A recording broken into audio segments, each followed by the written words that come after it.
이번에 제가 5번 말씀을 나누는데 함께 주제는 우리가 주님의 뜻을 깨닫고 그 주님의 뜻을 이루는 삶을 살면 좋겠다. 그래서 전체의 주제를 주님의 뜻을 이루소서라고 잡았습니다. 그래서 오늘 저녁부터 우리가 어떻게 하나님의 뜻을 깨달아 알 수 있는지 함께 말씀을 나누겠습니다. 우리가 복음서에 나타난 예수님의 행적과 말씀을 주의 깊게 읽어보면 예수님의 생애에서 매우 뚜렷한 한 가지 특징을 발견할 수 있습니다. 그것은 뭐냐 하면 예수님의 생애는 하나님의 뜻 앞에 자신의 모든 것을 자원하여 바치는 삶이었다라고 하는 사실입니다. 예수님께서 높고 높은 하늘 보좌를 버리시고 낮고 낮은 이 땅에 내려오신 것도 사실은 인류 구원을 위한 하나님 아버지의 뜻을 이루기 위함이었고, 그래서 예수님께서는 그 뜻을 위해서 사셨고 그 뜻을 위해서 십자가에 달려 죽으셨습니다. 진실로 예수님은 그의 삶 전부를 하나님 아버지의 뜻을 이루기 위한 삶을 사셨어요. 요한복음 5장 30절 보면 내가 아무것도 스스로 할 수 없노라. 나는 나의 원대로 하지 않고 나를 보내신 이의 원대로 하려고 한다 라고 말씀하셔서 하나님의 뜻대로만 한다 하는 것이 예수님의 삶의 행동 지침이었다 하는 것을 알 수 있습니다. 예수님께서는 또 요한복음 6장 38절에서도 반복해서 강조하셨는데 내가 하늘로서 내려온 것은 내 뜻을 행하려 함이 아니요. 내가 왜 하늘에서 이 땅에 내려왔느냐? 내 뜻을 행하려 함이 아니요 나를 보내신 이의 뜻을 행하려 함이라 말씀하셨어요. 그리고 당시께서 말씀하신 대로 그 무서운 십자가의 고난과 죽음 앞에서도 아버지여 내 뜻대로 마옵시고 아버지의 뜻대로 하옵소서 고백하시고 순종하셔서 저와 여러분을 구원하시려는 하나님 아버지의 뜻을 온전히 이루어 주셨습니다. 진실로 예수님은 이렇게 하나님의 뜻만을 위해서 하나님의 뜻만을 따라서 이 땅을 살았던 분이셨습니다. 그런데 이런 예수님의 생애와 또 그 말씀을 앞에 놓고 오늘 우리의 모습을 돌이켜볼 때에 과연 우리는 얼마나 예수님의 그 모범을 따라 진정 하나님의 뜻을 이루는 삶을 살고 있는지 자문자답하지 않을 수 없습니다.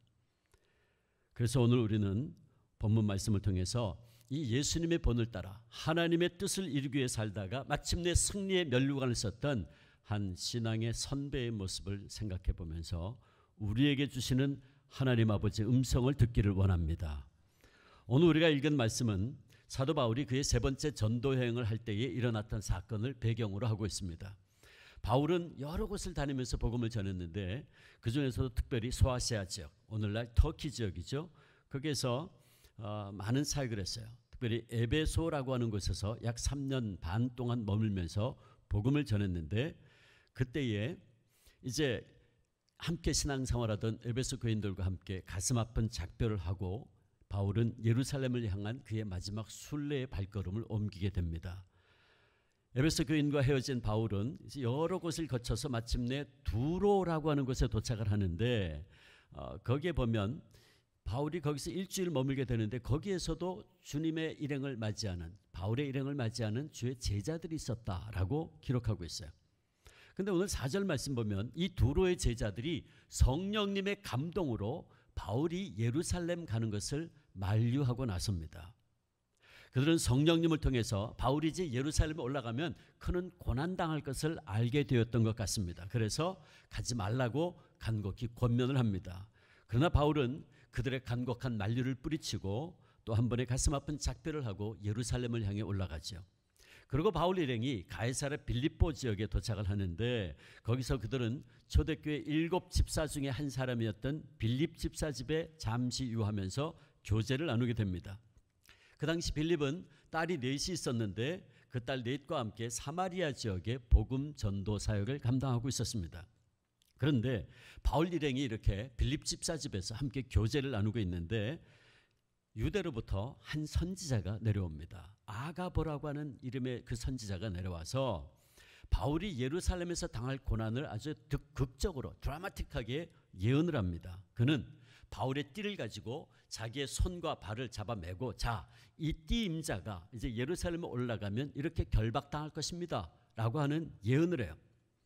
근데 이 아가보라고 하는 선지자는 이미 그 당시에 어느 정도 이름이 나 있던 선지자였습니다. 그의 이름은 사도행전 11장에도 등장하는데 거기 보면 온 천하의 흉년이 들 것을 성령의 감동으로 그는 예언을 합니다. 사도행전 11장 28절 아가보라 하는 한 사람이 일어나 성령으로 말하되 천하에 큰 흉년이 들리라 하더니 글라우디오 때에 그렇게 되니라. 글라우디오 황제 때에 실제로 그런 일이 있었다는 거죠. 그러므로 바울이 결박당하리라고 하는 이 아가보 선지의 예언은 지금 빌립 집사 집에 머물고 있던 모든 사람들에게 충격을 가져다 줍니다. 그래서 12절 보니까 바울과 함께 지금 예루살렘으로 올라가고 있던 바울의 제자들, 바울의 일행들을 우리가 그랬는데 바울의 일행들조차도 이제 바울더러 예루살렘으로 가지 맙시다 만류하고 나서 13절 말씀 보면 그들은 모두가 다 눈물을 흘리면서까지 바울더러 가지 말라고 간곡히 권면합니다. 그리고 바울도 이때 그 마음이 조금 흔들려요. 우리가 바울이 흔들리는 마음을 13절에 보면 너희가 어찌하여 울어 내 마음을 상하게 하느냐 하는 이 말씀 속에서 찾아볼 수 있는데 여기 상하게 하다라는 말이 성경 원문을 읽어보면 약화시킨다, 의지를 굴복시킨다 그런 뜻이에요. 그러니까 바울의 이 대답은 너희가 어찌하여 울어 내 마음을 약하게 하느냐 그런 말이에요. 그러니까 바울도 잠시 흔들렸어요. 그러나 곧이어 바울은 자기 마음을 바꿀 수 없음을 다시 한번 분명히 밝히는데 13절 하반절에 나는 주 예수의 이름을 위하여 결박받을 뿐만 아니라 예루살렘에서 죽을 것도 각오하였노라 선언합니다.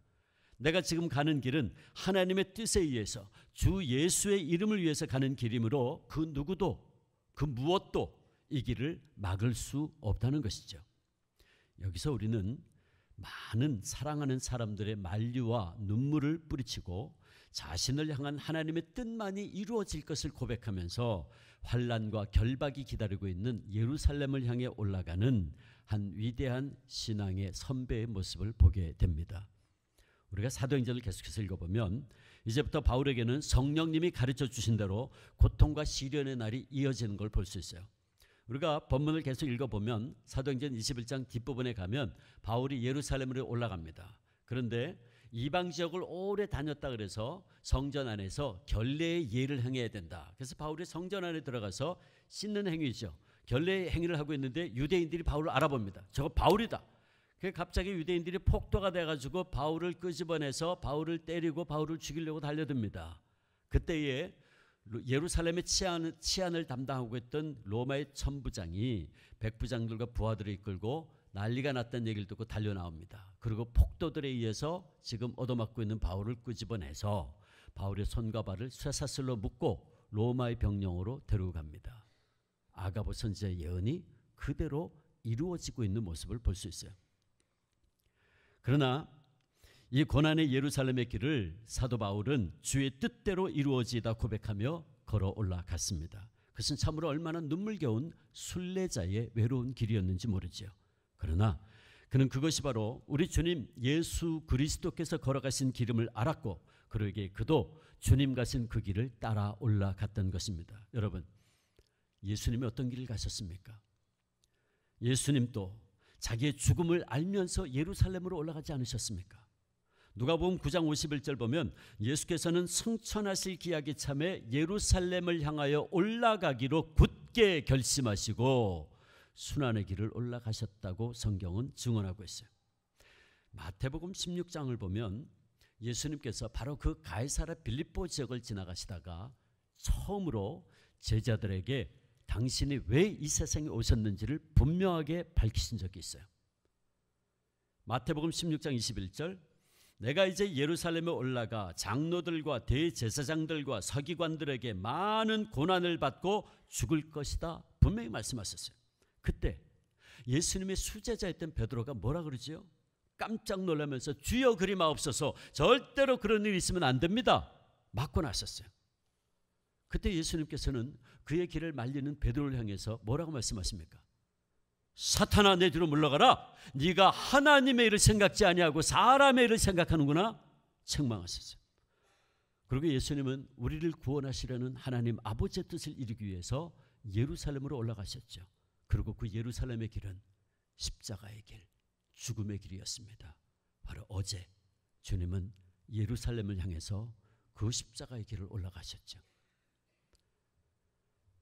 그러나 주님은 그것이 하나님 아버지의 뜻을 이루는 길이었기에 묵묵히 그 길을 걸어가셨고, 그 예수님의 삶의 발자취를 따르던 바울도 오늘 본문에서 볼 수 있듯이 형극의 가시밭길을 따라 올라갔던 것입니다. 결국 오늘 본문 14절 말씀에 의하면 저들은 모두가 다 그것이 하나님께서 정하신 길이요 그것이 하나님의 뜻이라면 주의 뜻대로 이루어지이다 라고 하면서 주의 뜻이 이루어지기를 고백하며 오늘 본문이 끝납니다. 자, 여기까지가 오늘 본문인데, 우리가 오늘 본문을 다시 한번 가만히 읽어보면 한 가지 이상한 점을 발견합니다. 그게 뭐냐 하면, 바울이 예루살렘으로 올라갈 때에 두로라고 하는 지역에 도착했는데, 두로의 제자들이 성령의 감동으로 바울더러 예루살렘으로 가지 말라고 막았어요. 또 11절도 보면 빌립 집사 집에 있을 때 아가보 선지자가 내려와서 성령이 말씀하시되, 그러면서 바울이 올라가면 결박당할 겁니다. 그랬더니 그 얘기를 듣고 제자들이 가지 마세요. 가지 맙시다. 막았어요. 그러니까 모두가 다 성령님의 감동으로 바울이 예루살렘으로 갈 것을 만류했어요. 그런데 문제는 뭐냐 하면 사도행전 20장 22절부터 24절을 보면 또 바울은 또 이렇게 이야기합니다. 보라, 이제 나는 성령에 매여 예루살렘으로 가는데 거기서 무슨 일을 당하는지 알지 못하노라. 오직 성령이 각 성에서 내게 증거하여 결박과 환난이 나를 기다린다 하시나, 나의 달려갈 길과 주 예수께 받은 사명 곧 하나님의 은혜의 복음 증언하는 일을 마치려 하면은 나의 생명조차 조금도 귀한 것으로 여기지 아니하노라. 바울이 뭐라 그랬냐 하면, 보라, 이제 나도 성령에 매여 예루살렘으로 간다 그랬어요. 자, 그럼 이거 어떻게 된 겁니까? 4절에 보면 도로의 제자들이 성령의 감동으로 가지 마세요 그랬어요. 11절 아가보 선지자가 성령이 말씀하시되 올라가면 결박된다. 그랬더니 사람들이 그 얘기를 듣고 가지 맙시다 그랬어요. 그런데 문제는 뭐예요? 바울도 성령에 매여 가야 된다는 거예요. 바울은 가야 된다는 거고 다른 사람들은 가면 안 된다는데, 모두가 다 하나같이 성령의 감동으로 성령이 말씀하실 때 성령에 매여 그랬어요. 그러면 이게 누가 진짜입니까? 누가 지금 거짓말하고 있는 걸까요? 아니면 성령님이 이 사람한테는 이렇게 이야기하고 저 사람한테는 저렇게 이야기한 걸까요? 언뜻 보면 성령님이 정반대되는 지시를 내린 것처럼 보입니다. 분명히 4절 보세요. 도로의 제자들이 성령의 감동으로 그랬어요. 그들은 성령의 감동으로 바울 앞에 고난이 있을 것을 알았고 그래서 가지 말라고 권면했던 겁니다. 11절 보면 성령이 말씀하시되, 그러면서 아가보 선지자 역시 성령님을 통해서 예언을 했어요. 그런데 바울도 20장 22절에 성령에 매여 가야 된다는 거예요. 그러면 누가 진짜입니까? 근데 문제는 뭐냐면 여기까지 내용을 종합해보면 공통적인 거 한 가지 있죠. 뭡니까? 성령님. 성령님이 분명히 뭔가를 말씀하셨어요. 그렇죠? 뭐에 대해서 말씀하셨죠? 예루살렘에 올라가면 결박될 것이다. 환난이 있을 것이다. 그걸 말씀한 거예요. 바울도 분명히 얘기했죠. 20장 23절에 오직 성령이 각 성에서 내게 증언하여 결박과 환난이 나를 기다린다 하시나. 자, 그러니까 분명한 것은 성령님이 말씀하셨어요. 무엇에 대해서? 바울이 예루살렘에 올라가면 결박당할 것이다. 환난 가운데 놓이게 될 것이다. 말씀했어요. 자, 그런데 여기서 우리가 지금 이제 주의 깊게 봐야 될 것은 성령님은 어디에서도 그리고 누구에게도 이렇게 고난이 있을 거니까 예루살렘으로 올라가면 안 된다라고는 말씀하지 않았어요. 누구에게도 그렇게 말씀하지 않았어요. 성령을 통해서 예언했던 아가보 선지자는 바울더러 예루살렘으로 가지 말라고 말하지 않았어요. 단지 그가 예루살렘에 올라가면 투옥될 것이다, 결박당할 것이다 라고 말했어요. 근데 그 얘기를 듣고 바울의 일행이 아이고 선생님 결박당한다는데 가지 맙시다, 가지 마세요 울면서 막았어요. 두로의 제자들도 마찬가지예요. 성령의 감동으로 바울이 예루살렘에 가면 환난당할 것을 알았어요. 그러나 성령께서 그러므로 너희들이 바울이 못 가게 막으라고는 말씀하지 않았어요. 성경은 전혀 그런 기록을 남기지 않아요. 단지 그들은 영적으로 그 사실을 깨닫고 바울을 사랑하고 아끼는 마음에 그런 얘기를 했던 거였죠. 그러니까 결국 모든 사실을 종합해보면 성령님이 두 가지 다른 지시를 한 것이 아니었어요.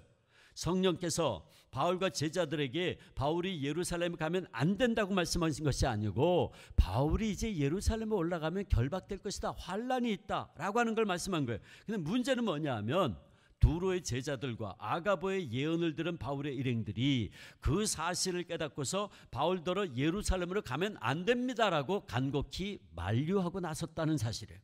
여러분, 여기서 우리가 깨달아야 될 것이 한 가지 있어요. 그게 뭐냐 하면 우리는 많은 순간에 이렇게 본의 아니게 인간의 생각을 앞세워서 하나님의 뜻을 왜곡하고 있다는 사실이에요. 물론 두로의 제자들이나 바울과 함께하던 무리들이 성령의 가르침을 고의적으로 왜곡하려고 했던 것은 아닙니다.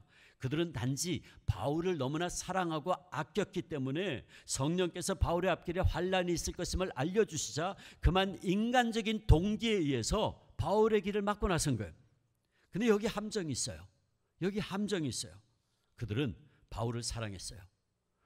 바울을 순수하게 아끼는 사람들이었어요. 그러므로 바울을 아끼는 순수한 동기로 바울의 가는 길을 만류했습니다. 근데 바로 여기 문제가 있다는 거예요. 여기 함정이 있어요. 우리는 얼마나 많은 순간에 이렇게 우리의 생각과 우리의 뜻을 가지고 하나님의 뜻이 이루어지는 것을 나도 모르는 사이에 방해하고 있는지 모른다는 사실이에요. 조금 아까 말씀드렸던 마태복음 16장 21절 이하의 사건이 바로 그런 우리의 모습을 잘 보여줘요. 거기 보면 예루살렘을 향해 마지막 길을 올라가시던 예수님께서 이제 순환당하시고 죽으실 것을 분명히 말씀하셨어요.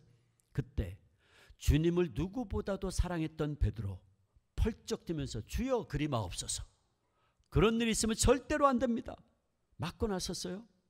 정말 베드로는 그때 그 순간 주님을 사랑하는 마음에서 그랬을 겁니다. 그런데 주님이 그때 뭐라고 말씀하십니까? 사탄아 내 뒤로 물러가라, 네가 하나님의 일을 생각지 아니하고 사람의 일을 생각하는구나 그랬어요. 여러분 잘 들으셔야 돼요. 베드로가 사탄이란 말이 아니에요. 문제는 베드로가 주님을 사랑하는 그 인간적인 마음에 사탄이 틈타고 있는 겁니다. 그래서 주님의 십자가의 길을 막고 나선 거예요. 베드로는 자신도 모르는 사이에 사탄의 이용을 당하고 있습니다. 예수님 그걸 정확하게 보셨어요. 그래서 베드로에게 사탄아 내 뒤로 물러가라 말씀하시고 그 다음에 네가 왜 하나님의 일을 생각지 아니하고 사람의 일을 생각하느냐. 하나님의 일은 뭐예요? 예수님 십자가에 달려 죽으시고 우리 모두를 구원하는 거예요. 사람의 일은 뭐죠? 그 십자가를 회피하는 거죠. 여러분, 베드로의 이 모습이 오늘 저와 여러분의 모습은 아닌가요? 오늘 본문에 바울과 함께하던 사람들 역시 이 베드로와 같은 실수 아닌 실수를, 아니 자기들도 미처 깨닫지 못하는 사이에 잘못을 저지르고 있었어요. 물론 성령님이 바울이 당할 환란을 알려주신 건 맞아요. 그러나 그들은 성령께서 환란에 대해 알려주신 것을 바울이 예루살렘으로 가지 못하게 막으라는 것으로 자기들 마음대로 해석한 겁니다. 결국 그들은 인간적인 사랑, 인간적인 생각과 동기에 의해서 바울을 막고 나서므로 하나님의 뜻과 경륜 가운데 있는 일을 그르치려고 하는 어리석음을 범하고 있었다 그 말이에요. 제가 셋째 날 저녁에 바울이 이제 예루살렘 올라갔다가 하나님의 뜻에 의해서 로마로까지 올라가서 복음 전하는 데 대해서 제가 말씀드릴 겁니다. 하나님의 뜻은 어디 있었냐 하면 예루살렘을 거쳐서 로마로까지 가서 전 세계 심장부에 복음을 꽂는 것이 하나님의 뜻이었어요. 그게 하나님의 경륜이었다고요. 그런데 제자들이 그걸 막고 나선 거예요. 여러분, 오늘 우리들도 신앙생활을 하다 보면 많은 경우에 있어서 이렇게 하나님의 뜻을 먼저 생각하고 귀하게 여기기보다는 이렇게 내 생각과 우리 인간적인 동기를 더 앞세우는 경우가 얼마나 많은지 몰라요. 내 생각에 하나님의 뜻을 맞추려고 그래요. 주님의 뜻이 내 뜻에 맞춰지기를 요구해요. 주님의 계획이 무엇인지 먼저 정확하게 알려고 하기보다는 내 계획을 가지고 주님께서 내 계획에 따라주기를 요구할 때가 있어요. 때로 우리는 얼마나 많은 순간에 주님의 일, 교회 일을 하면서도 자기 생각, 자기 뜻, 자기 주장을 고집해요. 이런 모습을 보면 가끔가다 보면 교회 안에서도 이 신앙생활을 오래 한 사람들 가운데서 이런 모습을 봐요. 정말 무엇이 주님의 몸된 교회를 위해서 좋은 것이고 주님의 뜻인지를 구하기보다는 자기 생각대로, 자기 주장대로 혹은 자기가 지금까지 해온 그 경험과 습관대로 하려고 하는 거예요. 또 많은 성도들이요 보면 기도할 때도 보면 하나님의 뜻이 어디에 있는지 먼저 알려고 하기보다는 내 뜻과 내 생각과 내가 원하는 것들만이 이루어지기를 기도해요. 그리고 하나님께서 나에게 뭐라고 말씀하신지를 들으려고 하질 않는 거예요. 자기에게만 실컷 하고 나서 주님 말씀하는 걸 들으려고 그러질 않아요. 우리가 통화를 하면 대화를 해야 될 거 아니에요. 그렇죠? 기도는 하나님과의 대화입니다. 그럼 내가 30분 동안 막 내 얘기를 했으면 그 다음에 하나님께서 그것에 대해서 뭐라고 말씀하시는지 들어야 될 거 아니에요. 근데 자기 얘기만 30분 실컷 하고서는 전화 끝, 그리고 다 끊어버리는 거예요. 그건 기도가 아닌 거죠. 기도는 하나님과 대화하는 거예요. 하나님의 음성을 들어야죠. 그러다 보니 우리의 믿음과 기도 생활에 갈등이 있어요. 피곤할 수밖에 없죠. 그러나 이 시간 우리가 오늘 본문을 통해 분명히 깨달아야 될 것은 우리 그리스도인들은 항상 내 뜻을 주님의 뜻에 복종시킬 수 있어야 한다는 거예요. 물론 내 생각, 내 뜻을 죽이는 것은 때로는 견딜 수 없는 고통을 줄 수도 있어요. 내 자존심이 상할지도 모르죠. 때로 우리가 손해볼 수도 있어요. 그러나 우리가 알아야 될 것은 그것이 바로 우리 각자에게 주어진 십자가라는 거예요. 여러분, 십자가가 뭘까요? 십자가는 오늘 본문의 문맥에 비추어서 다시 해석해보면 십자가는 뭐냐 하면 주님의 뜻을 따르기 위해서 내 뜻을 죽이는 고통이라고 할 수 있어요. 그래서 주님께서는 누구든지 자기 십자가를 지지 않으면 나를 따라올 수 없다고 말씀하셨고, 마태복음 7장 21절 보면 나더러 주여 주여 하는 자마다 다 아버지께로 올 자가 아니고 천국에 들어갈 것이 아니고 다만 하늘에 계신 내 아버지의 뜻대로 행하는 자라야 들어가리라 말씀하셨어요. 아델라이데 폴라드라고 하는 분이 있었습니다. 그녀는 아프리카에 선교사로 가는 것이 그녀의 소원이었어요. 서원을 했습니다.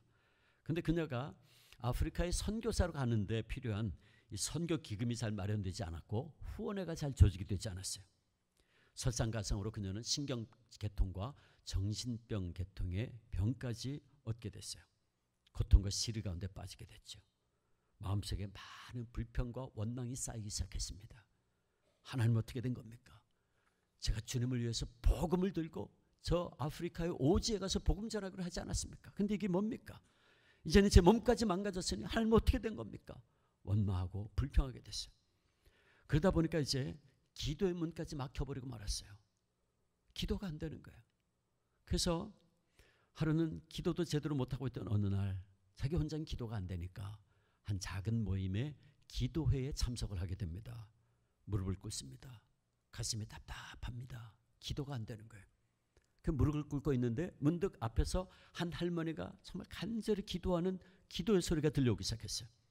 근데 그 할머니의 기도는 우리 모두가 늘 하는 그런 기도가 아니었어요. 하나님 이것도 주시고 저것도 주시고 이것도 축복해 주시고 저것도 축복해 주시고 그런 기도가 아니었어요. 그 할머니의 기도는 딱 한 가지였어요. 하나님, 내 삶 속에 하나님의 뜻을 깨닫고 그 뜻대로 살게 해달라고 간절히 기도하고 있었어요.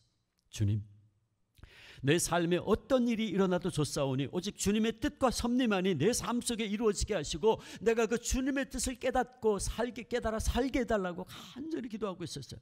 그런데요, 자기는 기도가 되질 않아서 그 할머니의 기도를 듣고 있었는데 갑자기 그녀의 마음이 녹아져 내리기 시작합니다. 이유를 알 수 없어요. 웬일인지 그녀의 집념도 고집도 실망도 원망도 다 눈 녹듯이 녹아져 내리기 시작했어요. 이해할 수가 없었습니다. 하나님 앞에서 자기가 완전히 끼어지는 것 같은 그런 느낌을 받았어요.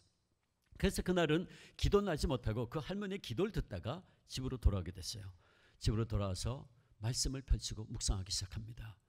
기도를 하기 시작했는데 말씀을 읽는 동안은 문득 그녀의 눈길이 멈춘 곳이 있었어요. 예레미야 18장 3절 4절 말씀입니다. 이런 말씀이에요.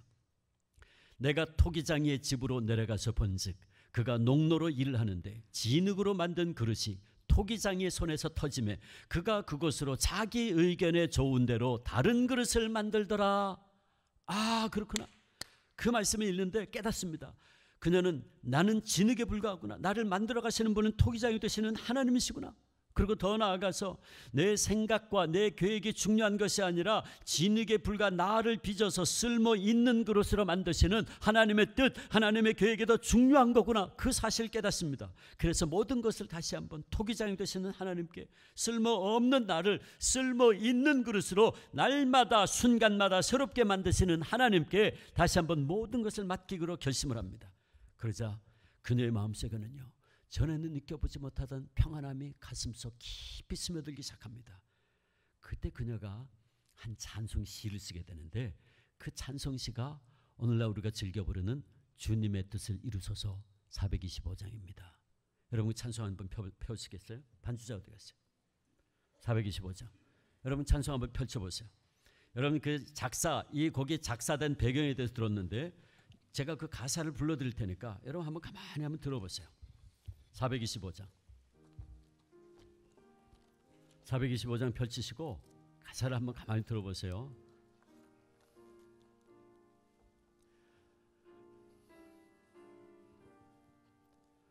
눈을 감고 가사를 한번 가만히 들어보세요. 주님의 뜻을 이루소서 고요한 중에 기다리니 진흙과 같은 날 빚으사 주님의 형상 만드소서 주님의 뜻을 이루소서 주님 발 앞에 엎드리니 나의 맘속을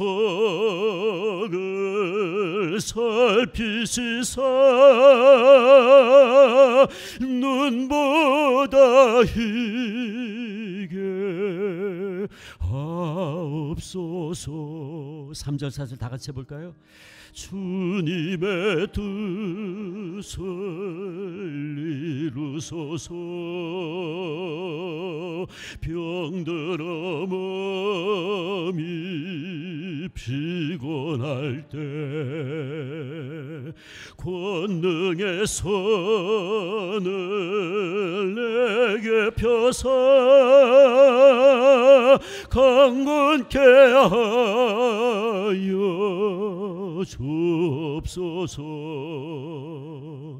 주님의 뜻을 이루소서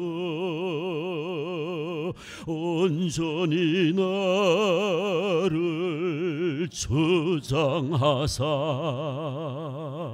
주님과 함께 동행함을 만민이 알게 하옵소서.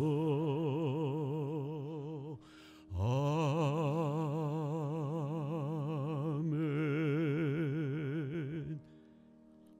주님의 뜻을 이루소서. 사랑하는 여러분, 어떻습니까? 오늘 우리에게 이 고백이 있습니까? 참 그리스도인이 해야 될 가장 아름다운 고백이 뭔 줄 아십니까? 주의 뜻대로 이루어지이다. 이것이 오늘 우리가 본 대로 초대교회 교인들의 신앙 고백이었습니다. 주의 뜻대로 이루어지이다. 여러분, 우리가 평생 살아가는 동안 계속해서 이 신앙 고백을 하며 살아야 될 이유가 있는데 중요한 두 가지 이유가 있어요. 주님의 뜻이 이루어지는 중요한 두 가지. 첫째, 진실로 주님의 뜻대로 이루어지는 것이야말로 가장 먼저 하나님께 영광 돌리는 길이기 때문에 그렇습니다. 우리는 이 모습을 예수님을 통해 볼 수 있지 않습니까? 예수님 십자가에서 죽기까지 하나님 아버지의 뜻에 복종하셨어요. 그래서 저와 여러분을 구원하시려는 하나님 아버지의 뜻을 온전히 이루어 주셨습니다. 이 예수님 십자가 위에서 가장 귀하고 아름답게 하나님 아버지께 영광을 돌리셨어요. 그러므로 주의 뜻대로 이루어지는 것은 얼마나 귀하고 아름다운 일인지 모릅니다. 왜? 그것이 하나님께 가장 영광을 돌리는 길이기 때문에 그래요. 두 번째, 주의 뜻대로 이루어지는 것이 중요한 것은 사실은 주의 뜻대로 이루어지는 것이야말로 저와 여러분에게도 가장 좋은 것이 이루어지는 길이기 때문에 그렇습니다. 여러분, 부모가 사랑하는 자식에게 필요한 것이 무엇인지를 알고 때를 따라 공급해 주죠. 그렇지 않습니까? 부모의 자식에 대한 부모의 사랑은 예수님도 인정하셨어요. 예수님은 언제가 이런 말씀하셨죠. 마태복음 7장 9절에서 11절 보면 너희 중에 누가 아들이 떡을 달라 하면 돌을 주고 생선을 달라 하면 뱀을 줄 사람이 있겠느냐. 너희가 악한 자라도 좋은 것으로 자식에게 줄 줄 알거든 하물며 하늘에 계신 너희 아버지께서 구하는 자에게 좋은 것으로 주지 아니하시겠느냐. 아멘. 여러분, 하나님께서 저와 여러분을 위해서 가장 좋은 것 주셨죠. 뭘 주셨습니까? 하나밖에 없는 외아들 아낌없이 내어주셨어요. 그래서 죄와 사망 가운데 죽을 수밖에 없는 저와 여러분을 구원해 주셨어요. 그렇다면 여러분 생각해 보세요. 저와 여러분을 너무나 사랑하셔서 하나밖에 없는 외아들까지 아낌없이 내어주신 그 아버지, 그 하나님 아버지, 우리를 향하신 선하신 뜻이 이루어지는 것은 우리에게 얼마나 좋은 것이겠습니까? 제가요, 학교에 있을 때, 제가 6년 전에 장로신학대학교에서 교수직을 사임하고 주한교회 담임 목사로 부임을 했어요. 근데 2011년에 제가 학교에 있을 때에 어떤 일이 있었냐면, 한 번은 제 사랑하는 후배 목사인데 밤 늦은 시간에 저한테 전화를 했어요. 제가 이야기를 소개하는 거는 하나님 아버지의 저와 여러분에 대한 사랑이 얼마나 놀라운가 하는 것을 조금이나마 보여주는 이야기이기 때문에 그렇습니다. 목사님 전화를 했어요. 웬일이냐 그랬더니 저한테 그런 거예요. 목사님 기도해 주세요. 왜 그러냐 그랬더니 그 목사님 딸이 셋이었어요. 딸이 셋인데 둘째가 8살짜리 아이인데 예은이, 이름이 예은이에요. 근데 뭐라 그러냐면 목사님, 예은이가 급성 백혈병입니다. 기도해 주세요. 어떻게 된 거냐 그랬더니 아이가 며칠을 이제 감기할 듯이 시름시름 앓더래요. 그 병원에 갔더니 검사를 해보니까 급성 백혈병이, 소아백혈병이라는 거예요. 그래가지고 교회가 발칵 뒤집혔죠. 교회에서 막 열심히 이제 온 교인들이 막 24시간 릴레이 기도를 하기 시작했는데 그 목사님 저한테 급하게 전화를 한 거예요. 좀 중보기도 해달라고. 그래서 어떻게 그렇게 됐냐. 제가 그 집 딸 셋 그 잘하는 걸 봤거든요. 계속 봐서 제가 특히 그 둘째 애가 예은이가 제일 예뻤어요. 그 셋 중에 너무 예쁜 아이였는데 너무 가슴이 아프더라고요. 그 같이 기도하자고 그래서 같이 이제 한참 기도를 하기 시작했어요. 열흘 뒤에 목사님 또 밤늦게 또 전화를 한 거예요. 예은이 어떻게 됐냐 그랬더니 목사님, 오늘 밤 넘기기 힘들답니다. 기도해 주세요. 어떻게 된 거냐. 밤 12시가 다 됐는데 제가 달려갔어요. 서울의 강남에 그 큰 대학병원인데 말이죠. 거기 갔더니 중환자실 들어가니까 온몸에 꼽고 있는데 말이에요. 닌게로 꼽고 뭐 이렇게 꼽고 있는데 기가 막히더라고요. 왜 그러냐 그랬더니 제가 볼 때는 일종의 의료사고 같은데 혈관 속에다가 관을 집어넣다가 속에서 혈관을 건드렸대요. 속에서 혈관이 터졌어. 피가 속에서 흐르는데 이게 백혈병 때문에 지혈이 안 되는 거예요. 병원이 난리가 났어요. 근데 피가 고이기 시작하는데 폐까지 스며들기 시작했대요. 그러니까 어떻게 해요? 이게 호흡이 곤란하니까 산소 공급이 잘 안 되니까 여기를 뚫었어요. 여기를 뚫어가지고 호스를 박아가지고 산소 공급을 하면서 그러고 있는데 오늘 밤 넘기기 힘들다는 거예요. 너무 가슴이 아프더라고요. 간절히 기도하고 그러고 돌아왔어요. 그리고 아침 시간에 목사님 전화했어요. 목사님, 한 곱이 넘겼습니다. 잘 됐다. 계속 기도합시다. 그러고 난 뒤에 일주일 뒤에 목사님 다시 전화를 했어요.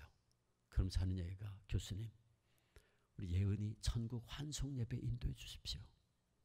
어떻게 된 거냐? 그랬더니 결국은 병원에서 폐까지 피가 다 스며들어가지고 더 이상 방법이 없다는 거예요. 병원에서 이제 두손된 거예요. 그 병원에서 그러더래요. 애하고 마지막 인사를 하라고. 그 엄마하고 아빠가 들어가는데 애가 이제 온몸에 꼽았던 거 다 빼고 근데 정신이 잠깐 돌아왔어요. 아마도 마지막 엄마하고 부모님하고 인사하려고 그랬던 것 같아요. 근데 목사님 들어가는데 너무너무 가슴이 아프더래. 애는 죽어가는데 자기가 아무것도 할 것이 없고 말이에요. 너무너무 자기가 무능력하고 가슴이 찢어질 듯 아픈데 그래 가가지고 그랬대요. 그냥 뭐 넋두리 하듯이 예은아 넌 이제 예수님 계신 곳으로 가는데 거긴 천국인데 너무너무 예쁘고 아름답고 예쁜 꽃도 있고 거기는 하나도 아프지도 않고 거기 예수님 계시니까 너 예수님하고 놀고 있어. 엄마 아빠 금방 갈게. 그랬대요. 그랬더니 애가 가만히 이렇게 보더니 알아듣는다는 듯이 그러더니 근데 눈에서 눈물이 쭉 흐르더래. 그래서 그 다음에 뭐라고 말을 하기 시작하는데 그걸 들려고 그러는데 말을 알아들을 수가 없는 거예요. 왜? 여기가 구멍이 뚫려 있으니까 바람이 새나가지고 공기가 새나가지고 말이 입으로 안 나오는 거예요. 그가 알아들을 수가 없어요. 가까이 귀를 댔는데도 말이지 무슨 소리인지 못 알아듣겠더래요. 근데 가슴이 찢어질 듯 아프더라는 거예요. 애는 죽어가는데 자기는 아무것도 할 것 없고, 그리고 마지막으로 애가 말을 안 돼. 그 말도 못 알아들으니까 그거 정말 너무너무 가슴이 아프고 찢어질 듯 아픈데 갑자기 말이에요, 자기도 모르는 사이에 자기 입에서 불쑥 터져나온 말이 있다는 거예요. 그게 뭐냐 그랬더니 하나님 아버지, 저를 이토록 사랑하신 것이었습니까? 갑자기 그 말이 터져나왔대요. 그래서 제가 그게 무슨 소리냐 그랬더니 자기도 모른대요. 근데 그 순간에 애가 죽어가는데 그냥 죽어가는 애를 바라만 볼 수밖에 없고, 마지막으로 말 안 돼. 말도 못 알아들어서 너무너무 가슴이 아픈데 불현듯 갑자기 하나님 아버지께서 그 아들 예수님이 나의 하나님 나의 하나님 어찌하여 날 버리시나이까 처절하게 울부짖는데, 그 울부짖는 아들 예수 그리스도를 바라만 볼 수밖에 없었던 그 하나님 아버지의 찢어지는 마음이 갑자기 불현듯 느껴졌다는 거예요. 그래서 자기도 모르는 사이에 아버지, 저를 이토록 사랑하신 것이었습니까? 그 말이 터져나왔다는 거예요. 그러면서 하는 말이, 애 죽어가는데 애 앞에서 울면서 아버지, 제가 이 사랑 아버지 앞에 가는 순간까지 전하겠습니다. 그러면서 애 앞에서 그 얘기를 하고 그렇게 울었다는 거예요. 그러면서 저한테 그 얘기를 하면서 얼마나 우는지, 그 얘기를 들으면서 저도 너무너무 가슴이 아팠어요. 한참 같이 울었던 기억이 있어요. 여러분 보세요. 하나밖에 없는 외아들 예수 그리스도를 아낌없이 내어주시고 어찌하여 날 버리시나이까 처절하게 울부짖는데 그냥 바라만 볼 수밖에 없었던 하나님 아버지, 그 놀라운 하나님의 사랑, 그 하나님의 사랑이 그 하나님 아버지 우리를 향하신 뜻이 이루어지는 것이라면 여러분, 그것이야말로 우리에게 가장 좋은 것 아니겠습니까? 생각해 보세요.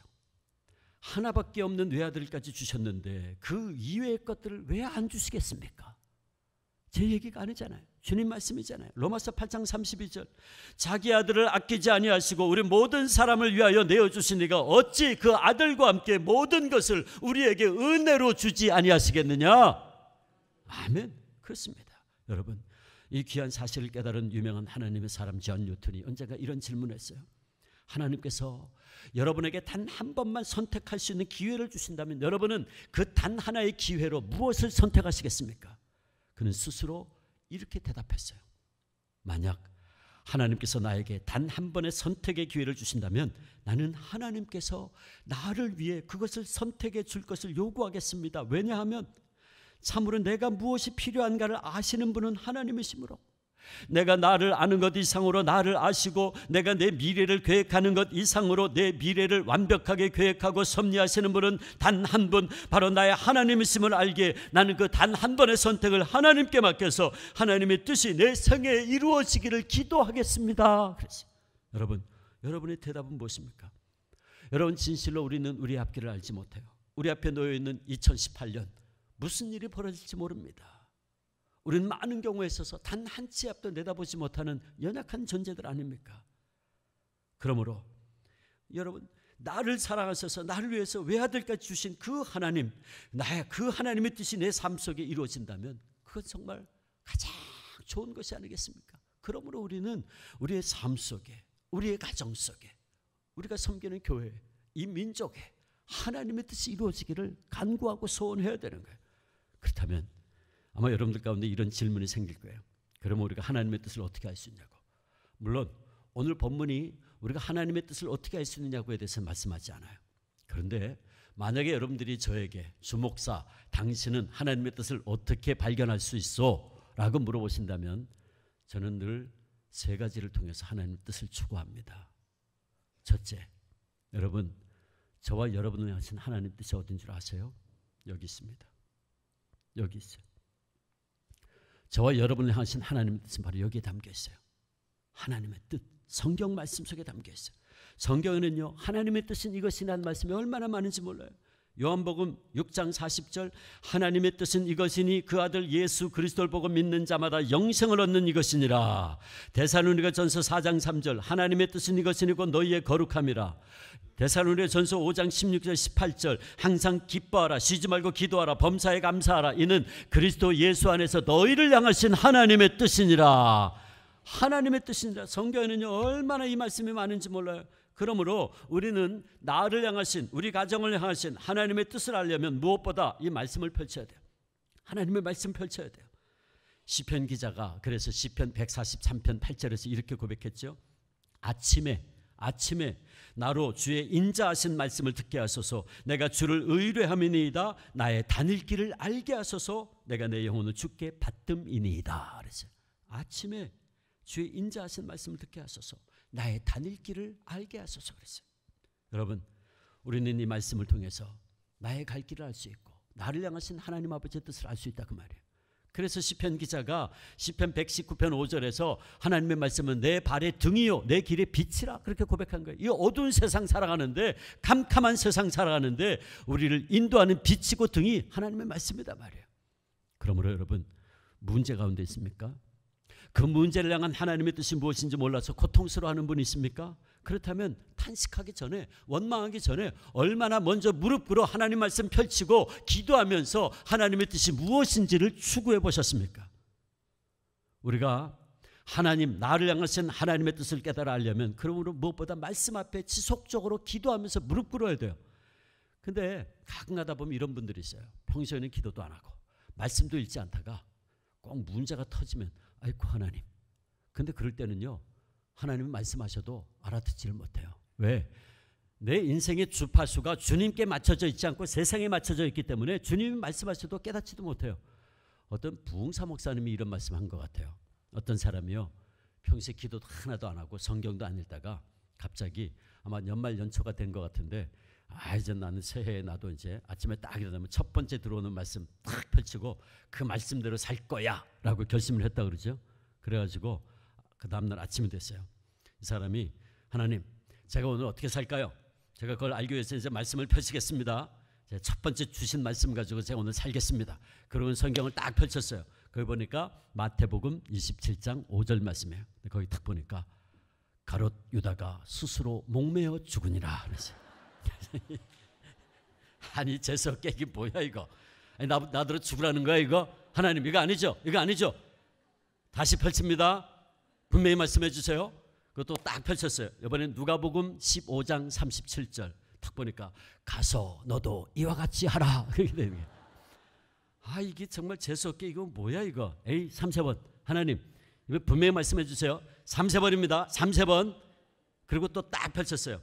그랬더니 요한복음 13장 27절 거기 딱 보니까 예수께서 이르시되 아이고 그러면 그렇지. 그 다음에 딱 보니까 내 하는 일을 속히 하라. 그게 되죠. 여러분 이거 부흥사 목사님들이 꾸민 얘기일 거예요. 그런데 제가 왜 이런 얘기를 하냐 하면 이런 우스꽝소리를 통해서도 교훈을 받아야 된다. 어떤 교훈? 성경을 이런 식으로 읽으면 안 된다는 거예요. 성경을 그런 식으로 읽으면 안 돼요. 평소에 기도도 안 하고 성경도 읽지도 않다가 늘다듬치 펼친다고 말이지 안 돼요.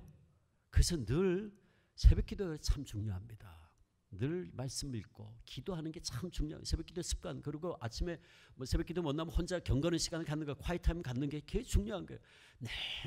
내 영혼의 안테나를 주님께 맞춰주면 여러분 어떤 문제든지요 주님이 말씀하세요. 말씀하신다고요.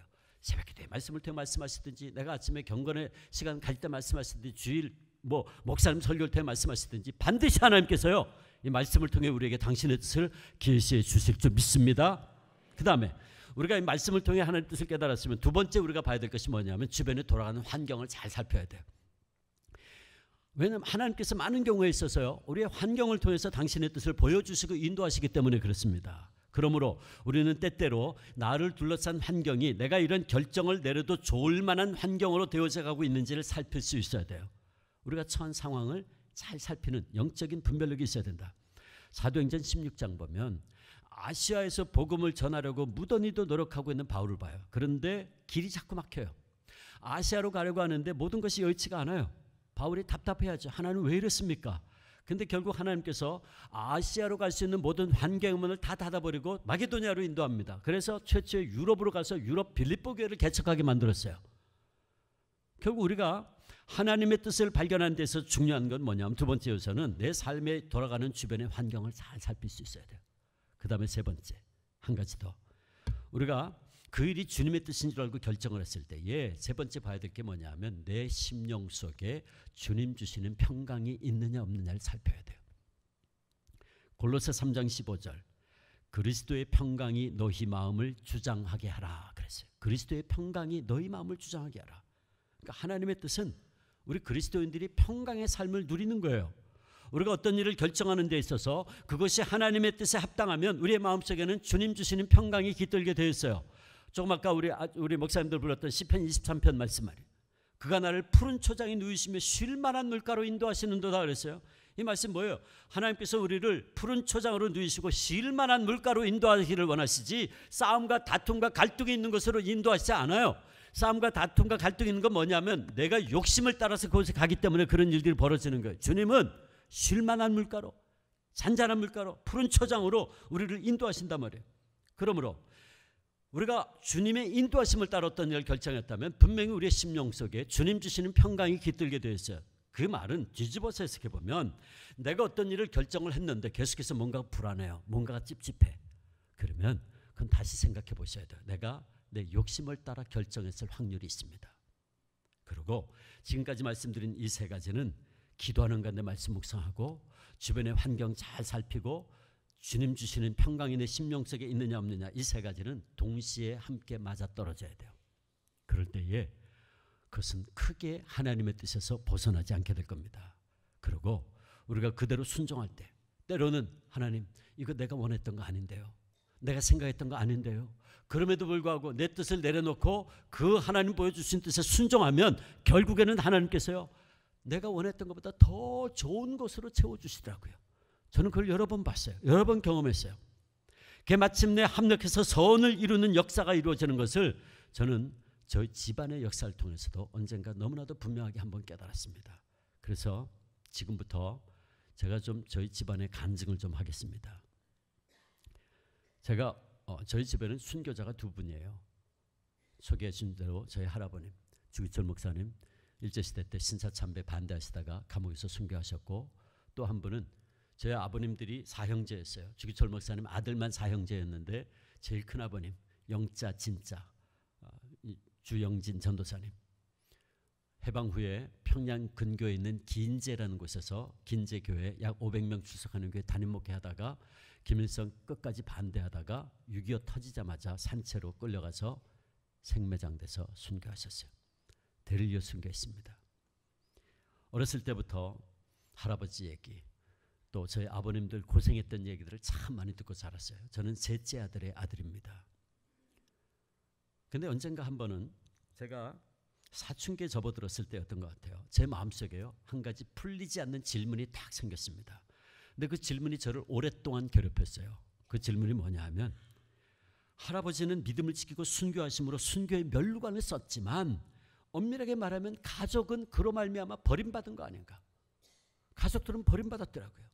사랑하는 남편이 사랑하는 아버지가 하루가 멀다 하고 붙들려 감옥에 들어가시고 그리고 교회는 강제로 문이 닫히고 가족들은 평양의 그 추운 겨울에 영하 15도 20도 되는데 사택에서 쫓겨나서 갈 곳이 없이 헤매고 도대체 뭐냐 말이지. 어렸을 때 참 아버님들 그 어려웠던 시절에 대한 얘기를 많이 들으면서 자랐어요. 추운 겨울에 먹을 것은 없고 방은 냉골인데 할아버님 감옥에 들어가시면 할머니는 뻑하면 금식기도 선포하는 거예요. 그러면 그 추운 겨울에 먹을 거 하나 싹 다 치우고 불도 안 떼고 먹을 것도 없었다 그러더라고요. 그러면 일주일 금식기도 해야 되는 거예요. 그러면 그 당시에 제일 큰 아버님은 이미 신학을 했고 그래서 이미 숨어서 신사참배 반대하느라고 청년이어서 숨어 다니고 있었고 둘째 아버님이 정주에 있던 그 오산학교에 이제 중고등 학생이었죠. 근데 겨울방학 때 가지고 이제 저 둘째 아버님이 이제 중고등 학생인데 겨울방학 때 집에 돌아오면 아이고 어머니가 뻑하면 금식기도 그러면서 밥도 안 주고 그러니까 한참 사춘기 아닙니까 또 그때 일제시대 때 중고등 학생이라 사춘기 그러니까 어머니한테 대드는 거죠. 막 반항하는 거죠. 그러면서 저희 아버님 초등학교 고학년 때 그리고 저희 숙부님 초등학교 한 1, 2학년 때 어머니한테 막 대들고 제 둘째 아버님이 왜 우리한테 이렇게 맨날 강제로 이렇게 신앙교육 하시냐고 그러면서 얘네들 뭘 안다고 어머니 우리한테 이러시냐고 막 대들다가 집 뛰쳐나가고 그러면 이제 제일 만만한 건 저희 아버님하고 저 숙부님이에요. 초등학생들이니까 어머니가 밥도 안 주시면서 뭐 그냥 금식기도 해 그러면 기도해야지 별 수 있나요? 그러면 추우니까 둘이서 밤에 자다가 둘이서 부둥켜 안고 기도한다 그러다가 쓰러져 자고 그러면 집 나간 둘째 아버님 살짝 밤에 들어와가지고 풀빵 같은 거 사가지고요. 그 화장실, 재래식 화장실 석가래 위에다가 그거 살짝 올려놓고 동생들 부르는 거예요. 야, 화장실 간다 그러고 그거 가서 먹어라. 그럼 저희 아버님하고 숙부님하고 가가지고 그 깡깡 얼은 거 풀빵 그거 손으로 혹 녹이면서 먹는데 말이에요. 그게 그렇게 꿀맛이었다 그러더라고요. 그게 무슨 꿀맛이었겠어요. 재래식 화장실에서 구수한 냄새가 났겠죠. 그건 뭐 애교 섞인 얘기죠. 그런데 그 추운 겨울에 말이에요. 사택에서 쫓겨났어요. 목사님 파문시켰잖아요. 평양노예가 목사님을 파면시켜버렸어요. 그랬더니 형사들하고 평양노예 임원 목사들이 어느 날 와가지고 하루아침에 가족들 다 쫓아내버렸어요. 그래서 저희 증조 할머니, 주기철 목사 어머님, 그 당시에 팔순이었는데 문지방 붙잡고 말이죠. 이거는 하나님께서 내 아들 주목사에게 주신 집인데 너희들이 나가라 마라 못한다고 붙들고 있으니까 형사 둘이서 팔순 할머니 무슨 힘이 있어요. 달랑 들어다 밖으로 집어 던져버렸어요. 그래서 쫓겨났어요. 그때부터 집을 13번인가 옮겨 다녔다 그러더라고요. 어느 단칸방에 새 들어가 있으면 형사들이 와서 집주인 또 협박하는 거예요.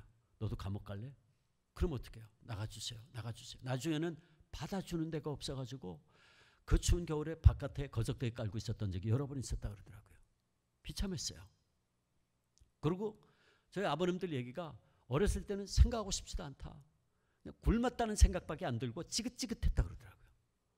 너무너무 배가 고파가지고 근데 아무도 못 도와주겠어요.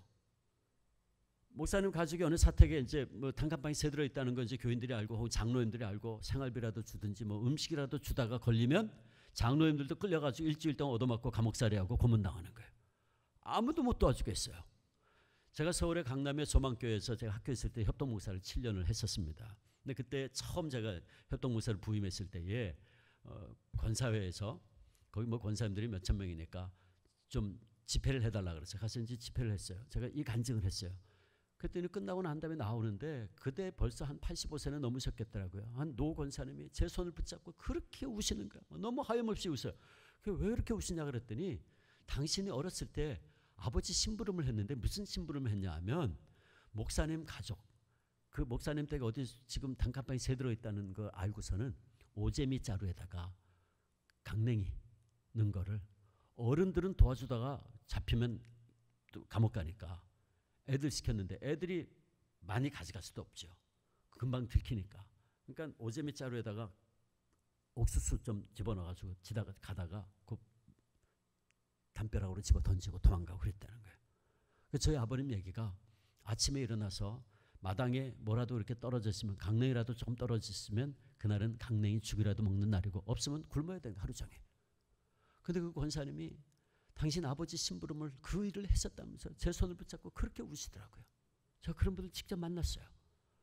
그 이제 아무것도 없으면 저희 아버님하고 저희 숙부님하고 늘 하는 게 평양엔 방앗간은 다 돌아다니면서 이삭 줍게 하는 거예요. 그 둘이서 하루 종일 고르면 흙 반, 곡식 반. 그러면 이제 할머니가 그걸 흙을 다 골라내고 죽 한 그릇을 이제 먹어야 되는데 저희 숙부님 얘기가 죽 한 그릇을 하루 3번 나눠서 마셔야 되는데 그게 됩니까? 절제가 안 되죠. 배는 고프고 후루룩 하면 다 들어가. 그러면 오후 시간 되면 또 배가 고파서 막 이렇게 힘들고 있으면 저희 정조 할머니 손자 녀석이 그 배고파서 힘들어하는 거 보시고 당신 거 안 드시고 주신단 말이에요. 그럼 저희 숙부님 것도 홀딱 받아먹고 그러면 이제 오후 시간에 저희 할머니죠. 할머니 딱 들어와서 보면 이게 당신 시어머니가 이제 안 드시고 이거 주는 거니까. 그러니까 이제 애 버릇 나빠지게 어머니 거 드시지 왜 자꾸 이렇게 주시냐고. 그러면 죽 한 그릇 때문에도 고부간에 묘한 전선이 형성되는 거예요. 비참한 거죠. 죽 한 그릇에. 그리고 할아버님 44년도 순교하시고 해방 후 1년 반 만에 할머니마저 소천하셨어요. 그리고 저희 아버님들 고아원으로 통공장으로 바닷가 염전공장으로 뿔뿔이 흩어졌어요. 교육도 제대로 못 받았어요. 학교만 가면 퇴학당했으니까. 저희 아버님 초등학교 7번 퇴학당했어요. 그 제가 한번 여쭤봤어요. 왜 이렇게 퇴학됐습니까? 뭐 공부를 못했습니까? 말썽을 피웠습니까? 그게 아니고 월요일 아침 되면 동경을 향해서 동방요배 그 당시 히로히토 천황을 살아있는 신, 현인신이라 그래가지고 90도 각도로 동경을 향해서 절시켰거든요. 조회 시간에. 집에서는 저라면 큰일 나다 교육받았으니까 저희 아버님 얘기가 다 저러는데 혼자 이러고 있었다는 거예요. 저 자식 누구야? 저거 신사참배 반대하는 목사 아들이다. 잘리고 그런 거예요. 결국은 교육도 못 받았어요. 저희 숙부님 같은 경우에는 14살 될 때까지 자기는 학교는 문턱에도 못 가봤대요. 왜? 형들이 학교만 가면 다 퇴학당하고 오니까. 그런데 뭐 이런 얘기를 하려면 끝이 없을 거예요. 근데 전 그런 얘기를 들으면 들을수록 아까 제 마음속에 말이에요. 아까 그 질문이 더 짙게 다가오는 거예요. 도대체 할아버지는 그렇게 해서 순교의 멸류관을 썼지만 가족은 뭐냐 말이야. 가족은 버림받은 거 아니야 말이지. 이해가 안 되더라고요. 사실 제가 이 문제 해결을 받고 제가 이 문제를 깨닫게 된 거는 뭐 제가 철들고 신학을 하고 목사가 된 후도 아니었어요. 결혼하고 나서 아이들을 기르는데 하나님께서 제게 깨우쳐 주기 시작했습니다. 아이들의 아버지가 되어보니 그때야 비로소 할아버지의 심정이 어떠했을까를 이해하게 됐어요. 사실 저는 앞선 질문을 하면서 할아버지에 대한 일종의 분노하는 마음도 있었어요. 화가 나더라고요. 어떻게 이렇게 팔순의 노모와 아내와 처자식 다 버려두고 자신만의 믿음의 길을 간다고 갈 수 있나? 차라리 낫지나 말지 무책임한 거 아닌가 말이죠. 화가 나더라고요. 특별히 저희 아버님 생각할 때는 막 화가 났어요. 저희 아버님 1927년생인데 45년 해방될 때까지 18살 될 때까지 그 고생하고 학교 퇴학당하고 맨날 숨고 도망다니고 굶고 뭐냐 말이죠. 그리고 교육도 제대로 못 받았잖아요. 그리고 해방됐는데 해방 이전에 할아버지 돌아가셨죠. 해방 1년 반 만에 할머니 돌아가셨어요. 형제들 뿔뿔이 흩어졌어요. 저희 아버님 6.25 때 혼자서 부산으로 피난 오셨어요. 그래서 제가 부산에서 태어났어요. 그 부산으로 피난 오셨다가 밤에는 그 손양원 목사님 운영하는 에리논 그 고아원에서 잠은 얻어 자고 낮에는 통공장에서 일을 하다가 겨우 입에 풀칠을 한 거죠. 그러다가 폐병에 걸려가지고 쓰러졌어요. 노숙자처럼 길바닥에 쓰러진 거를 누군가가 발견해서 병원 응급실에 실어다 놓는 바람에 살아나셨어요. 교육도 못 받았잖아요. 물려받은 거 아무것도 없고. 그거 제 아버님 생각하면 말이에요. 화가 나는 거예요. 완전히 희생물이에요. 뭐냐 말이지. 그러나 그것이 아니었습니다. 목사님께서 사랑하는 어머니와 아내와 자식들을 그렇게 쉽게 버리고 가신 것이 아니었습니다. 목사님이 그 문제로 인해 얼마나 고통과 번민 가운데 있었나 하는 것을 제가 미처 깨닫지 못했던 거였죠. 저는 언젠가 저의 아이들을 보다가 할아버님 마지막으로 남기신 유언과도 같은 설교가 생각이 났어요. 제목은 5가지 종목의 나의 기도라는 제목의 설교였어요. 7년 동안 환란의 세월이었고 감옥에 5번 끌려갔다 나왔다 그랬고 만 5년 4개월 감옥에 있었어요. 마지막으로 감옥에 가시기 전에 했던 눈물을 흘리며 했던 설교가 5가지 종목의 나의 기도라는 설교인데 그 설교를 목사님이 울면서 하셨어요. 그리고 그날 그 설교를 들었던 평양 산정연교회 2,000여 명의 교인들은 울음바다가 됐었다 그래요. 그 설교의 3번째 대지가 노모와 처자와 교우를 주님께 부탁합니다라는 설교입니다. 제가 그 설교를 지금 읽어드리겠습니다. 나는 80이 넘은 어머님이 계시고 병든 아내가 있고 어린 자식들이 있습니다. 아들로서의 의무도 지중하고 가장으로서 아비된 책임도 무겁습니다. 자식을 아끼지 아니하는 부모가 어디 있으며 부모를 생각지 아니하는 자식이 어디 있겠습니까? 내 어머님이 나를 낳아 애지중지 키워주시고 가르쳐주신 은혜 태산같이 높습니다. 어머님을 복양하지 못하고 잡혀다니는 불효자의 신세 어머님 생각이 더욱 간절합니다. 내 어머님이 금지 억압으로 길러주신 이 몸이 남의 발길에 채이고 매맞아 상할 때 내 어머님 가슴이 얼마나 아프실까. 춘풍 추 비바람이 옥문에 뿌릴 때 고요한 밤 달빛이 철장에 새어들 때 어머님 생각 간절하여 눈물 뿌려 기도하였습니다. 어머님을 복양한다고 하나님의 계명을 범할 수도 없습니다. 주님 십자가에 달리실 때 당신의 아픔도 잊으시고 십자가 밑에서 고통하는 애통하는 어머니 마리아를 제자 요한에게 부탁하시던 주님 심정 어떠하였습니까? 십자가 밑에서 가슴치며 애통하시는 성모 마리아의 아프신 가슴은 어떠하였을까?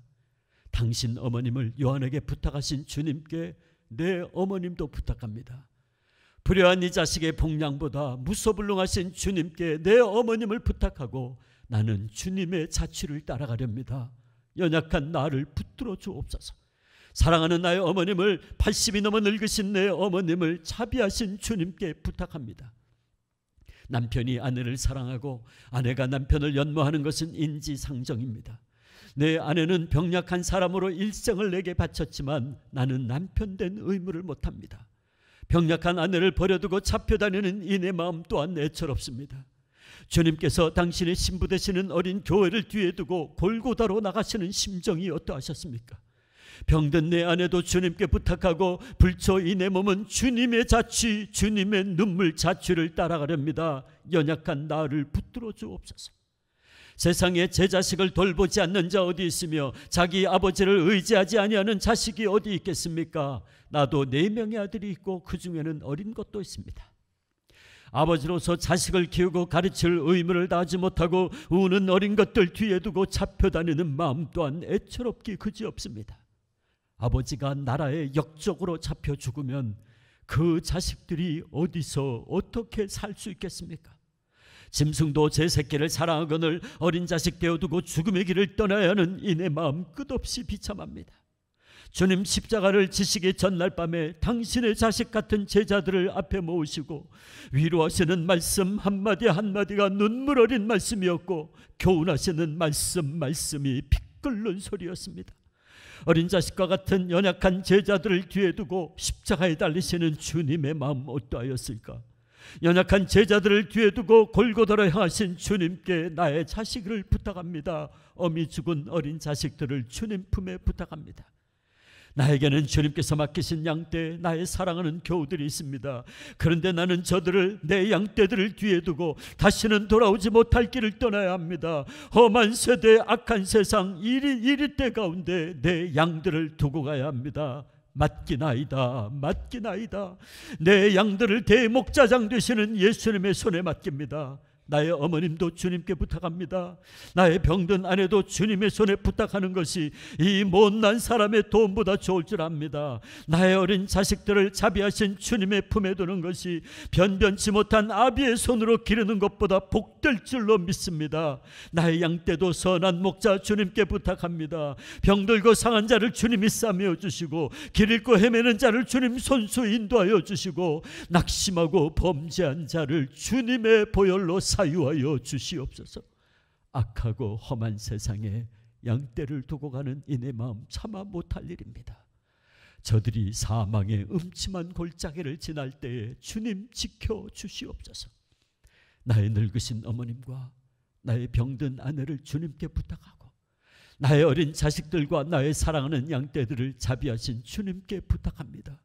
그리고 나는 마지막으로 이 산정현 강단을 떠나지 않을 수 없습니다. 주님을 따라 주님의 피자치를 따라가려 합니다. 나의 사랑하는 교우 여러분, 나는 내 어머니, 내 아내, 내 자식들을 여러분에게 짐되게 할 마음은 없습니다. 다만 무소불능하신 하나님께 부탁합니다. 여러분, 사람이 제 몸의 고통은 견딜 수 있으나 부모와 처자를 생각하고 철석 같은 마음도 변절하는 경우가 많습니다. 어린 자식의 우는 소리에 순교의 길에서 돌아선 자도 허다합니다. 인간의 얽히고 얽힌 인정의 줄이여, 나를 얽어매지 말라. 주님 따라가는 나를 얽어매지 말라. 부모나 처자를 예수보다 더 사랑하는 자는 예수께 합당치 아니합니다.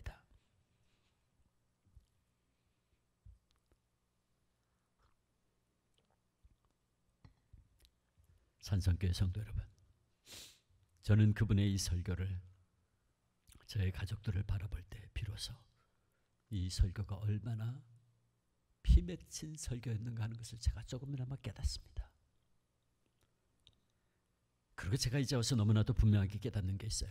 그게 뭐냐 하면, 제가 그것 때문에 이 설교를 읽어드렸어요. 그게 뭐냐 하면, 우리 하나님 아버지께서 당신의 종의 이 피 맺힌 기도를 다 들어주셨다는 거예요. 여러분, 이것이 중요합니다. 그는 주님의 십자가의 길을 따라가기 위해서 눈물로 노모와 아내와 자식들과 교인들을 하나님의 손에 맡겼어요. 그리고 하나님께서는 당신의 종의 기도를 다 들어주셨어요. 여러분, 이게 중요해요. 언젠가 제가 참 존경했던 저희 숙부님, 영락교회 고 주광조 장로님, 저한테 이런 말씀한 적이 있어요.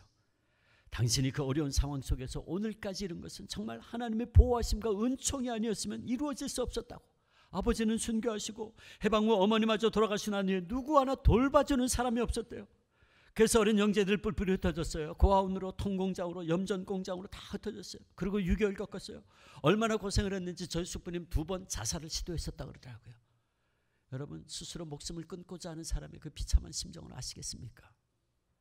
그러나 그때마다 하나님께서 저희 숙부님을 지켜주셨고, 마침내 당신의 종의 간구를 들으사 그에게 많은 복을 내려주셨어요. 언젠가 그분이 저에게 또 이런 말씀한 적이 있어요. 고아했던 내가, 아무런 세상적인 힘도 권력도 백도 없던 내가 오늘 이 자리에 온 것은 정말이지 기적이고 하나님의 은혜였다. 하나님께서 내 아버지의 그 피 맺힌 기도를 다 들어주셨기 때문이었다. 그는 그렇게 고백했어요. 영락교회 은퇴 장로님으로 극동방송 17년 동안 섬기시다가 여생을 주님만 위해서 섬기시고 간증을 많이 하시다가 소천하셨어요. 저희 집안도 그렇습니다. 하나님께서 저희 집안도 정말 영적으로 많은 복을 주셔서 제가 목사가 되고, 저희 누님 셋이 있는데 셋이 다 사모입니다. 제일 큰 누님은 목사이자 사모입니다. 매형 셋이 목사입니다. 조카 사이 둘이 목사입니다. 제 조카 둘이 목사입니다. 조카 며느리 하나가 목사입니다. 제가 목사가 됐습니다. 목사가 9이 나왔습니다. 저희 집 둘째가 장신대 신대원 졸업하고 지금 미국에 유학 가 있습니다. 앞으로 목사가 될 겁니다. 많은 종들이 나올 겁니다. 생각해보면 하나님의 은혜죠. 하나님의 은혜가 아니면 설명될 수가 없어요. 아마 안 믿는 사람들이 들으면 이상하다 그럴 거예요. 신기하다 그럴 거예요. 목사님이 아들 사형제에게 부르던 애칭이 있었어요. 호적 이름 말고 부르던 이름이 있었는데 제일 큰아버님한테는 루터라 그랬어요. 6.25 때 순교하신 그분. 루터야 루터야. 근데 그분이요, 제 그 큰아버님이 할아버지 신앙을 그대로 뺐다고 그러더라고요. 강직하게. 그 긴제교에서 목회를 할 때 김일성 계속 반대하고 그러다가 공산주의 반대하다가 그러다가 1948년에 김일성이가 주일날 투표했습니다. 선거했어요. 근데 그 끝까지 반대했죠. 그 주일날 이렇게 예배 드리고 있는데 제 큰아버님 예배 인도하고 있는데 인민군이 들이닥쳤대요. 따발총 들고 쫙 둘러서가지고 위협하고 장교 하나가 권총 딱 차고 올라가지고 한다는 얘기가 자기한테 1분만 시간 달라 그러더래요. 그러니까 이제 예배 끝나고 가서 투표해라 광고하겠다는 거죠. 근데 제 큰아버님이요, 예배 끝난 다음에 교인들 보고 돌아가라고, 이제 예배 끝났어 가라고 다 돌려보내버렸어요. 그랬더니 그 인민군 장교가 화가 나가지고 권총 뽑아들고 죽이겠다고 막 길길이 날뛰는데 죽여. 우린 주일날 투표할 수 없어. 주일 범할 수 없어. 죽이려는데 어떡할 거예요? 돌아갔어요. 근데 그 인민군 장교 그 녀석도 말이에요. 보통 녀석이 아니었던 것 같아요. 밤 12시 지나니까 5분, 12시 5분 돼 다시 왔대요. 그리고 하는 얘기가 뭐냐 하면, 자 이제 12시 넘었으니까 주일 지났으니까 너 가서 투표해라 그러더래요. 너 때문에 투표소 문 안 닫았다 그러더래요. 근데 저희 큰아버님 뭐라 그랬냐면, 너희들이 주일날 투표 시작했기 때문에 지금이라도 투표하는 건 난 주일 범하는 거야. 난 안 해. 못해. 죽여. 결국 돌아갔대요. 수계 반동으로 지켰죠. 6.25 터지자마자 끌려가서 산채로 매장돼서 순교하셨어요. 목숨 걸고 싸웠어요. 불의의 세력과 목숨 걸고 싸웠어요. 신앙을 지키고. 근데 그분을 향해서 루터야 루터야 그랬어요. 여러분 보세요. 루터가 종교개혁 일으킬 때요, 살벌한 때였습니다. 교회가 잘못됐다고 말 한마디 하면 종교재판 회부해가지고 단두대에서 목 잘라 죽이든지 화형시키던 살벌한 때였어요. 근데 그때에 교회가 잘못했다. 오직 믿음이다. 솔라 피데. 오직 말씀이다. 솔라 스크립트라. 교회 개혁을 부르짖은 거예요. 목숨 걸고 싸운 겁니다.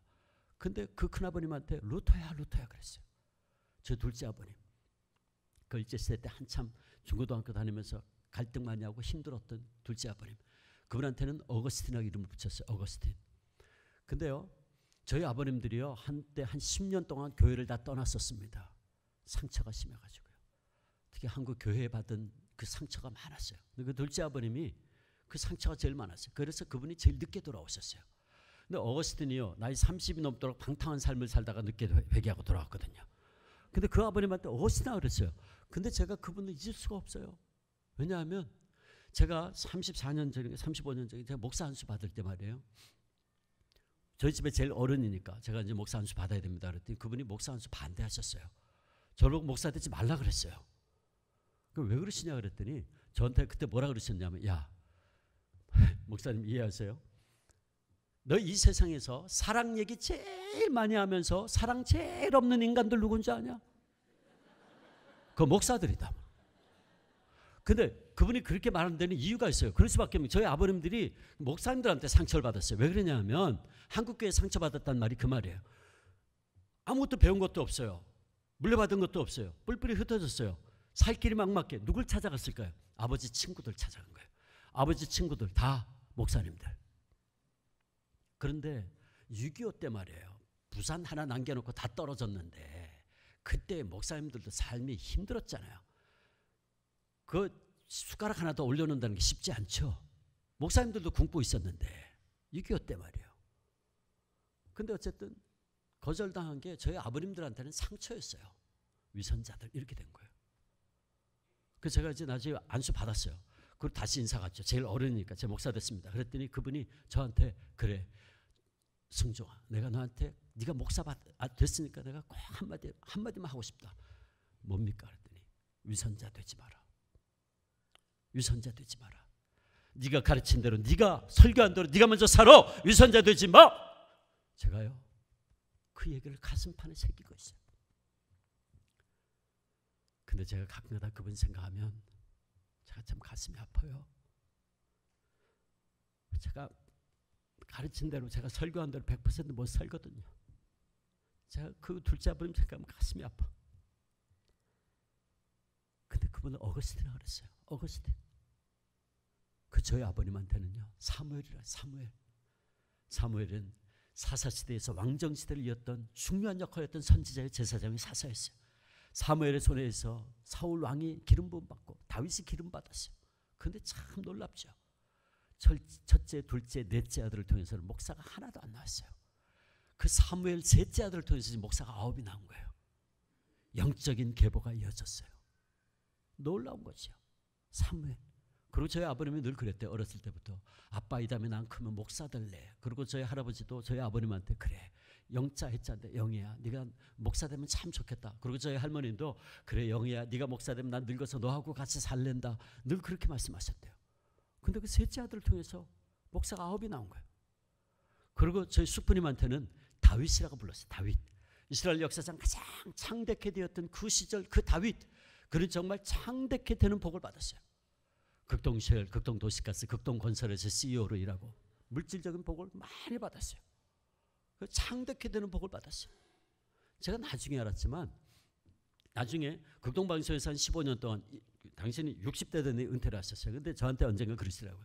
당신 60대 되네 말이죠. 갑자기 당신 아버지 생각이 나더래요. 내가 언제까지 돈 벌겠다고 이러고 앉아나. 갑자기 정신이 포쩍 들더래요. 60이 일찍 은퇴를 해버렸어요. 그 극동방송에서 김장학 목사님이 좀 도와달라 그래가지고 후원을 조직해서 후원의 이사장으로 들어가셨어요. 그리고 나중에 상임부사장으로 일을 하셨는데 그래서 한 17년을 섬기셨어요. 근데 장례식 때 김장한 목사님 오셔가지고 저한테 얘기가 자기가 주장로한테 너무나 많은 빚을 졌다. 사랑의 빚을 졌다 그러시더라고요. 무슨 말입니까? 그랬더니 17년 동안 월급을 한 번도 받은 적이 없대요. 당신 간증 집회 마지막에 많이 하셨거든요. 간증 집회하면 헌금 나온 거 다 그쪽에 극동방송 중공 선교하고 북한 선교 방송할 수 있도록 다 헌금하시고 그런 식으로 하셨대요. 제가 장로회 신학대학교 교수가 돼서 가보니까 제가 그때 알았어요. 저희 숙부님 장학금 받고 졸업한 목사가 100명이 넘더라고요. 제가 그걸 학교 가서 교수로 돼서 가서 알았어요. 창대케 되는 복을 받았어요. 다윗. 여러분 목사님이 무슨 생각을 하시고 내 아들의 이름을 그렇게 불렀는지 모르지만 결론은요. 그렇게 부른 대로 다 됐어요. 놀라운 하나님의 섭리죠. 결국 결론은 이겁니다. 우리 하나님은요. 당신의 종이 주님의 뜻을 이루기 위해서 우상 앞에 절하는 것은 절대로 하나님 뜻이 아니기에 그 주님의 뜻을 이루기 위해서 죽기까지 순교의 길을 가면서 피눈물을 흘리며 노모와 아내와 자식과 양떼들을 주님께 맡기는 기도를 했고 그 기도를 들으셔서 오늘 제가 여러분 앞에 이 간증을 하게 만들어주신 거예요. 그래서 여러분 저는 바울의 이 말씀을 참 좋아합니다. 하나님을 사랑하는 자 곧 그 뜻대로 부르심을 입은 자들에게는 모든 것이 합력하여 선을 이루느니라. 아멘. 로마서 8장 28절 이 말씀은요 정말 그렇습니다. 하나님을 사랑하는 사람들, 하나님의 섭리와 뜻 가운데 있는 사람들은 세상의 어떤 것들도 다 합력하여 선을 이루게 돼 있어요. 우리의 고통도 눈물도 절망도 실패도 심지어는 순교와 같은 죽음조차도 하나님의 손에 붙들림바 되어지면 선을 이루고 열매를 맺게 돼 있다 그 말이에요. 여러분 앞에 서 있는 제가 작은 증거입니다. 저는 그래서 늘 고백해요. 나는 아무것도 아닙니다. 저는 아무것도 아닙니다. 저는 열매 먹고 사는 사람입니다. 맞습니다. 저 열매 먹고 살아요. 제 할아버지가 눈물로 뿌린 씨앗이 나무 되어 열매 맺어 저는 그 열매 먹고 살아요. 정말 그렇습니다. 제가 이 마지막 이 이야기만 하고 말씀을 정리하겠는데 저 숙부님이 언젠가 저한테 그 얘기를 해주셨어요. 해방되고 할아버지 순교 이미 하셨고 형들은 뿔뿔이 흩어져 도망다니고 있었고 그 당시 14살 되었던 저희 숙부님이 집에서 저희 할머니하고 같이 있었는데 할머님께서 암에 걸리셨어요. 이게 암이 스트레스잖아요. 7년 동안 환란의 세월과 스트레스를 받으셨으니 그게 암에 걸리셨어요. 장기려 박사님, 부산에서 있었던 장기려 박사님이 그 당시 평양 산정교회 집사님이었어요. 장 박사님이 수술을 하셨는데 수술 끝에 장 박사님이 그러더래요. 저희 숙부님한테 14살 소년에게 광조야 준비해라 그러시더래요. 그 얘기를 듣는 순간 캄캄하더래요. 형들은 어디 갔는지 모르고 아버님 돌아가셨고 이제 어머니마저 돌아가시면 난 어떻게 사나 캄캄하더래요. 앞이 배운 것도 없고 뭐 받은 것도 아무것도 없는데 그렇게 실망 가운데 있는데 어느 날 김일성이가요 사람을 보냈대요. 사람을 보냈는데 뭘 잔뜩 가져왔더래. 보따리를 딱 펼치는데 저 숙분이 밖에서 이렇게 보니까 말이에요. 김일성이 이북돈 찍은 붉은색으로 된 이북돈 돈다발 탁 풀더래요. 그리고 지주들한테 뺏은 집문서, 땅문서 탁 가져오고 그 다음에 표창장 그래가지고 이거 장군님이 내리는 표창장입니다. 그러면서 뭐라 그러냐면 주기철 선생께서 항일운동하다가 옥사하셨기 때문에 이거 장군님이 내린 하사품입니다. 그거 가져왔더래요. 그래서 저 숙부님은 그걸 보는 순간 말이에요. 입이 찢어질 때 뭐 너무 기분이 좋더라고요. 와 이제 나 저 돈만 있으면 이제 배불리 먹고 나 이제 학교도 가고 공부도 할 수 있고 하면서 자기는 너무너무 좋았대. 근데 웬걸 할머님이요 이런 죄 거절하더래요. 우리 목사님 신앙 지키고 순교하셨지 이런 거 받으려고 정치운동 한 적 없습니다. 이거 받을 이유 없습니다. 가세요. 그 사람들이 아니 뭐 사는 거 형편없는데 이거 그냥 주는데 왜 안 받냐고 막 그러는데도요. 다 죽어가던 분이 어디서 힘이 난지 일어나가지고 그걸 밖으로 다 집어던지고 가라고 하면서 막 밀치더래요. 근데 저 숙부님이요. 어머니가 너무너무 섭섭하더래. 솔직히 자기가 정말 그런 생각했대. 아니 이제 당신은 곧 죽는데 죽고 나면 나는 어떻게 살라고. 제가 그 생각이 들었대. 정말 어린 마음에. 그거 막 화가 나더래. 아니요 어머니 저걸 왜 돌려보내나 말이지. 근데 막 그런 돌려보냈대. 그러니까 그 사람들이 웃긴다 그러면서 돌아갔대요. 그래서 이제 저희 숙부님이 입이 툭 튀어나가지고 이러고 있는데 할머니가 눈치챈 거죠. 들어와라 그러더래요. 들어갔대요. 앉아라. 앉았더니 내가 너한테 줄 유산은 따로 있다. 그러시더래요. 그리고 주신 유산의 말씀이 시편 37편 25절 26절 말씀입니다. 저희 집안의 유산입니다. 우리 같이 읽어볼까요? 시작. 내가 어려서부터 늙기까지